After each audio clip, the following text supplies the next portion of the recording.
এই মুহূৰ্তত সুহানা লাইভৰ সমূহ দৰ্শকক জনাইছো এটা ব্ৰেকিং নিউজ। নগৰ জুৰিয়ত কুখ্যাত মোবাইল চুৰি চক্ৰৰ এজনক আটক, উদ্ধাৰ দুটাকৈ চুৰি মোবাইল। দীৰ্ঘদিনে মোবাইল চোৰৰ দৌৰাত্ম্যত অতিষ্ঠ হৈ পৰিছে জুৰিয়াবাসী ৰাইজে।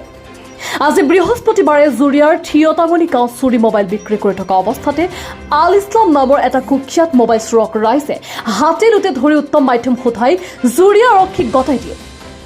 অৱশ্যে মোবাইল কিনা লোকজন পলাই সাৰিবলৈ সক্ষম হয়। ধৃত আল ইছলাম নামৰ চোৰটো দলনি জুৰিয়াৰ বিলপাৰৰ বুলি জানিব পৰা গৈছে। যোৱা এমাহ পূৰ্বে ধৃত চোৰটোৱে কদমনি পথাৰ গাঁৱৰ পৰা 4টাকৈ মোবাইল চুৰি কৰিছিল যদিও আৰক্ষীয়ে 2টাকৈ মোবাইলহে উদ্ধাৰ কৰিবলৈ সক্ষম হৈছে।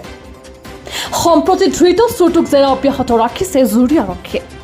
ৰাতিৰ 2টা বজাত 4টা মোবাইল আৰু 70,000 টকা মোৰ ঘৰৰ পৰা চুৰি কৰি লৈ গ'ল।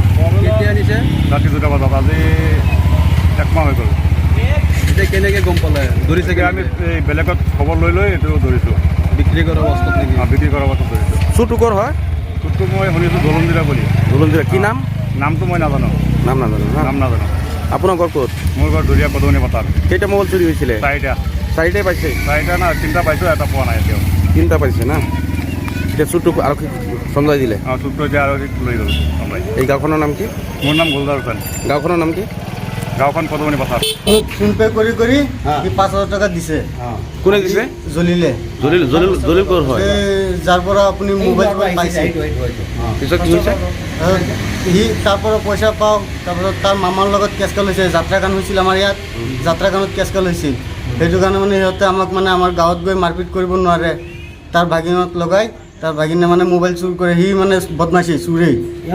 নাই নহয় জলিল নিজুৰীয়া ঘৰ। আজি মোবাইল চুৰি লৈ ঘটনা হোৱা নাই? মোবাইল চুৰি লৈ হৈছে। মোবাইল চুৰি মই এইবিলাক একো নাজানো।